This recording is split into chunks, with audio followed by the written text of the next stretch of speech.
Welcome to the 2017 Andorra Ultra Trail Val Nor, a week-long festival of running that includes 6 different races around the mountainous principality of Andorra. 3 of them fall into the ultra category. All of them will get high into the Eastern Pyrenees, and between them they'll cover a high percentage of Andorra's 468 square kilometres, and of course soak up the atmosphere of Ordino, where all the events start and finish.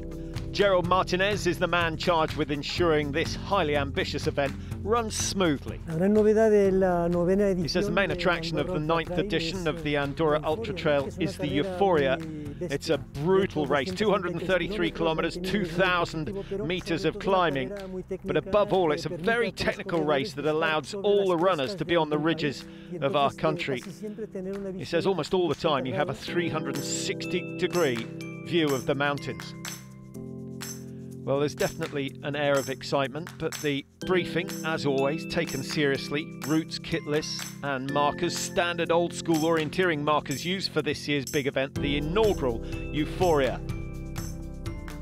This is a race for teams of 2, and as we mentioned, 233 kilometres. That takes some thinking about, especially when you put in the 20,000 metres of climbing. 5 of those peaks they'll go over at over 2,900 metres.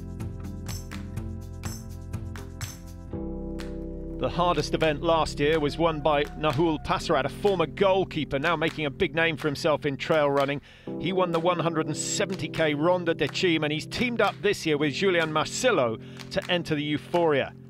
It seems the longer, the harder, the more extreme the event, the greater the attraction. People like a challenge, and the Euphoria is certainly going to provide that. I was here last year, hiking. I did the Comet Pedrosa Sky Race. I want to come back, do something 10 times worse. It's unlike anything I've done before, so it'll be new, yeah. Going up and down a lot of hills. That's all we're going to be doing. It's not a running race, it's a hiking race. This is Sergi Benares, one of the runners, saying it's a new race. We just didn't want to miss it. We love the challenges, so we decided to give it a go. Certainly it's unknown. We know it's going to take a long time, many hours. We may spend 2 or 3 days out there, and whether we get any sleep is an unknown at the moment. So they get underway at 7 o'clock on the Wednesday morning. Everyone in the field has proved themselves over the last 2 years. They're all experienced enough to know that you need to take it easy in the early stages.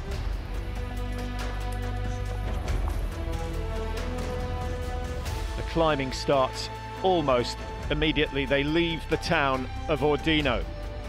Well, this is our chance to have a look at the route, which will be taking them through the Comet Pedrosa and the Sorteny National Parks. 2 huge anti-clockwise loops to make up those 233 kilometres. But it's really the amount of climbing they do that is so shocking. 20,000 metres. Think of your local hill and work out just how many times you have to go up that to reach a tally of 20,000.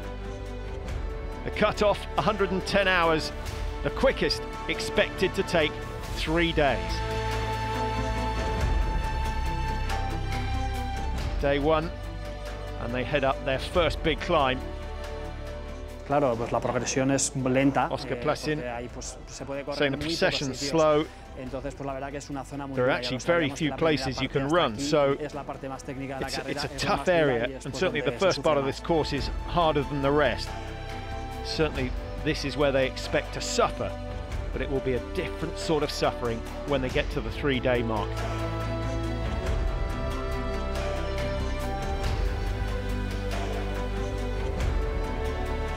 Scenery is quite stunning.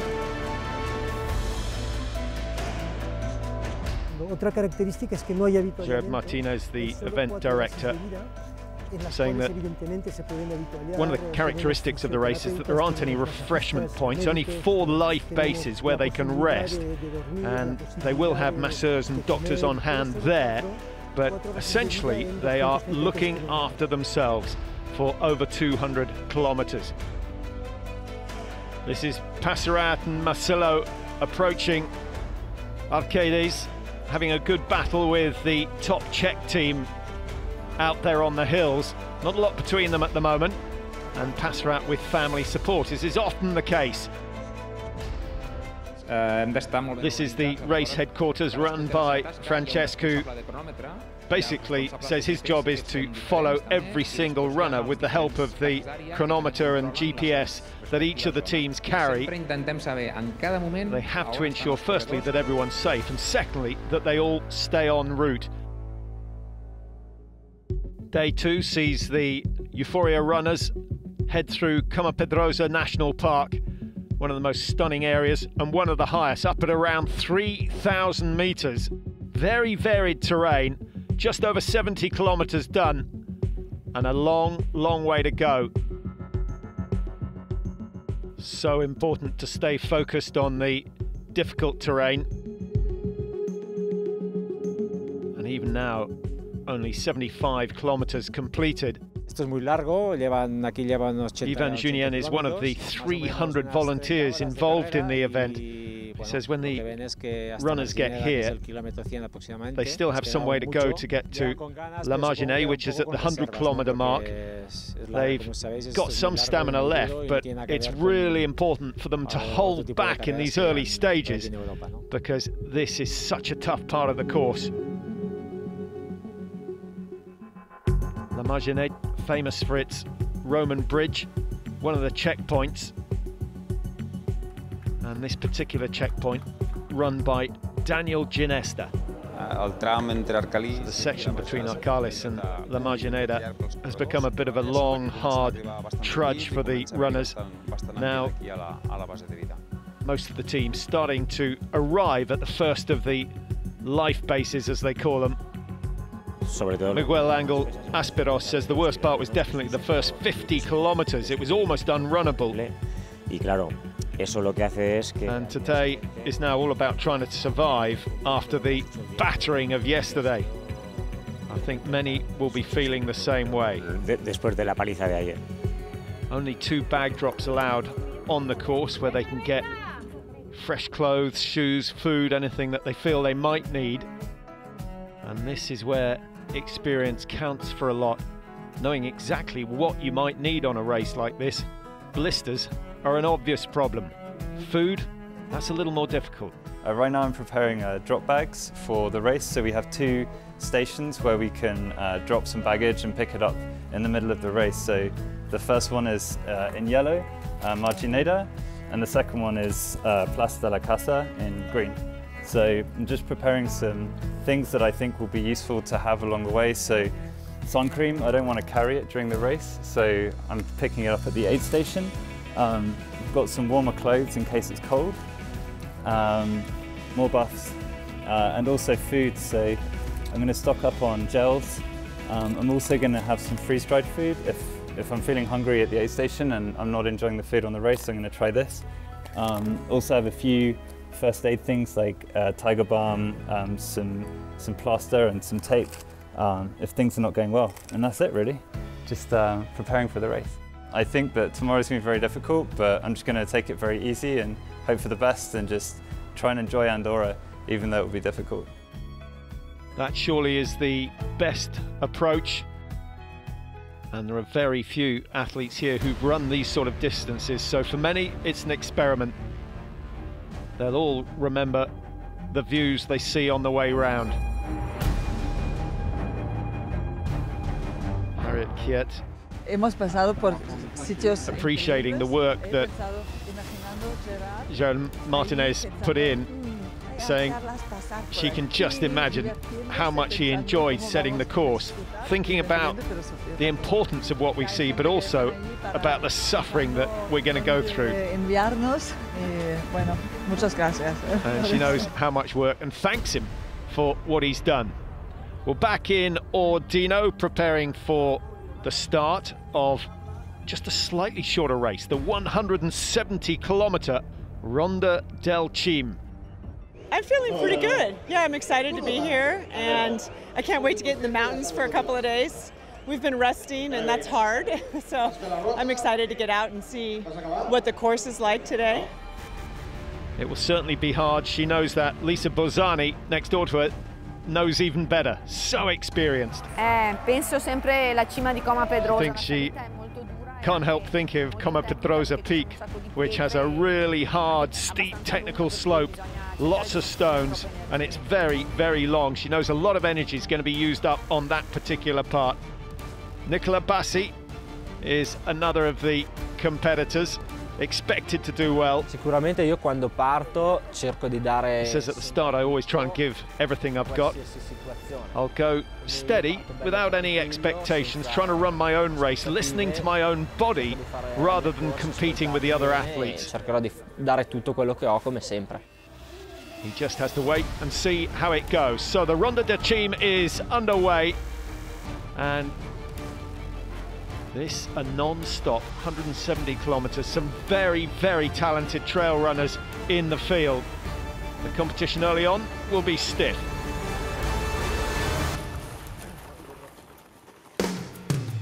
Well, let's have a look at the route for the longest of the individual events. Remember, 6 different events organised throughout the week. Again, it's a big anti-clockwise loop. 13,500 metres of ascent involved in this course. 66 kilometres shorter than the Euphoria, 6,500 metres less, but you are on your own, and that makes a massive difference.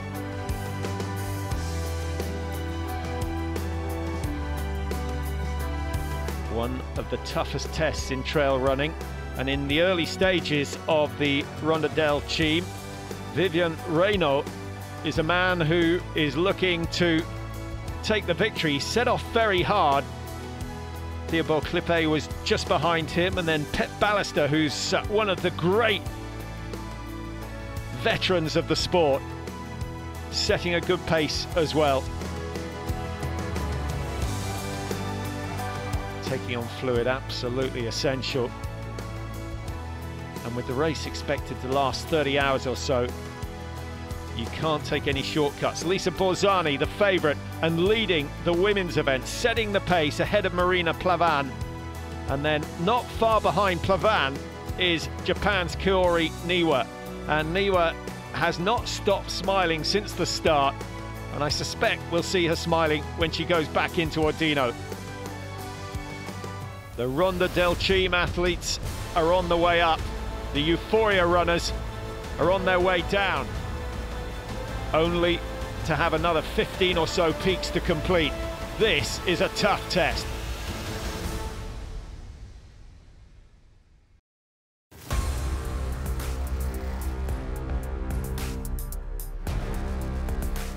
Welcome back to the Andorra Ultra Trail Val Nord. And we're with the leader of the men's race, Vivian Reynaud, who's looked very light on his feet. Antoine Guillon, who's the favourite for this particular 170-kilometre test, just slowly moving up the rankings. He's into second. Yannick Gordon now lying third. Nicola Bassi, who was third, dropping down the order a little. But with every stop, the order can change. In the women's race, Lisa Bozzani, clear favourite, clear leader. 7 big races already this year, but she hasn't had a win. It would be a refreshing change if she could get back to last year's winning ways. Nerea Martinez in second place, 2-time winner. She won in 2012 and 15, but didn't finish last year. Marina Plavan has dropped from second to third, still in the podium positions, as she holds a slim advantage over Japan's Kaori Niwa. The competition in the women's event much tougher than it was last year. We've also got an interesting situation in the men's Ronda del Cime. That's the 170-kilometre individual race. As they reach the Col de la Patella, it is still Vivian Reynaud who leads, but he doesn't look quite as light on his feet as he was earlier on. Anton Guillon, on the other hand, who won the Grand Raid in 2015, had a quiet 2016, but he's a hugely talented runner, and he's making ground, closing in on the race leader. Nicole Bassi, third in 2016, lying third at the moment. And Pep Ballesta, who was 4th last year, is in 4th position here, just ahead of Yannick Gordon.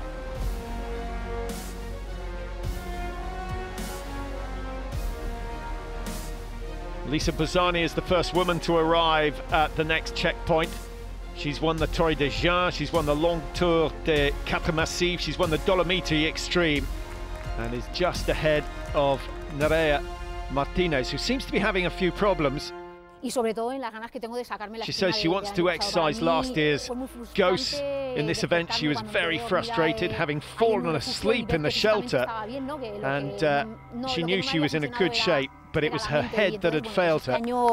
This year, she wants to reach her goal.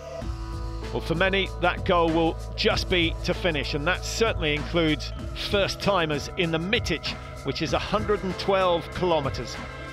It's my first time in Andorra, and it's also my first time to walk through the night. So I'm very exciting, and it's a big challenge. And the nighttime navigation in the hills is something that no runner forgets. The pace at the start of the Mitic, certainly a little faster than we've seen in either of the two longer distances. And again, they head north out of Ordino. A big anti-clockwise loop, using many of the tracks that the other two events will be using, through Sotony at the end and then back down south to Ordino to finish. 9,700 meters of climbing over that 112 kilometer distance. That is some race to choose for your first ever trail race. The nighttime start means that the pace early on, just a little slower than normal, but the tough times may well come when the body clock kicks in and objects at about 5 o'clock in the morning.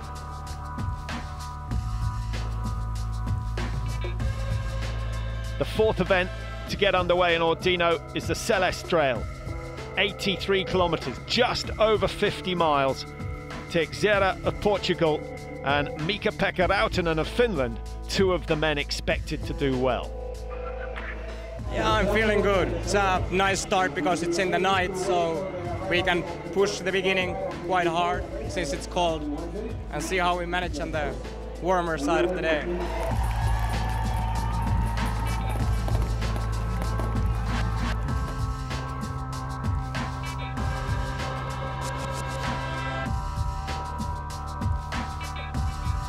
So once again, a similar route to the previous 3 races, but the loop is that much smaller.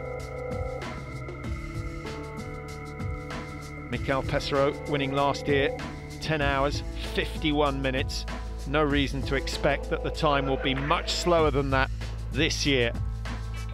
The longest climb at 5.5 kilometers up the Col Jovel. Well, those who started the Euphoria, the longest event here, have been on the go for 3 full days, and Noel Passerat, Julia Marcello are on their way back to Ordino. It's been a mammoth effort for them. They're going to be under 69 hours, just 20,000 meters of climbing. That is 20 times up Snowdon, and the distance the equivalent of London to Cardiff. Ha sido increíble. Julian Marcello saying it's been incredible. We're obviously delighted to win. De ver rentabilizado el esfuerzo que... We feel we've been rewarded for the effort that we've put in. It's a brutal race. It's not easy. Second place going to Pavel Poloni and Filip Silar, who put up such a big battle from the Czech Republic. Only 4 hours behind the winners. And Josep Pera, Sergi Beneres, 73.14. They take third place, just ahead of Bevan and Eccles from Great Britain. The Marathon del Cim start. Well, they've seen the best runners in the Euphoria come into Ordino to finish their race, and now it is their turn. 42.5 kilometers, 3,000 meters of climbing. The best will take approximately 5 hours. Clean sweep for the Spanish in the men's event last year. Albert Pual winning in 4:31. Interesting to note that in just about all these events, only 50% of the competitors managed to finish. That is how tough it is. Nerea Martinez, unfortunately, one of those who had to pull out for the second year in succession. Prior to that, she was commenting on the landscapes, the tracks, the route, the mountains, saying this is a pure mountain race. If you like the mountains, you have to do it. She, of course, won back in 2015. Another winner, but in 2017, is Armando Teixeira, who was competing in the Celes Trail. So the whole race is beautiful, brutal, fantastic. Every single segment is different. And he loved the whole of the course. And I'm sure his feelings made all the stronger by the fact that he was the winner of the Celes Trail this year. 10 hours, 55 minutes. Marta Escudero getting the win in the women's. In the Marathon del Cim, 42.5 kilometers, Roberto Garcia and Quiralriba, the champions. The Mitic titles going to Sebas Sanchez and Ida Fornell. The Ronda del Cim, 170 kilometers, and Antoine Guillon, the favourite, coming through in the end to win in 31:05, ahead of Pep Ballester and Yannick Gordon.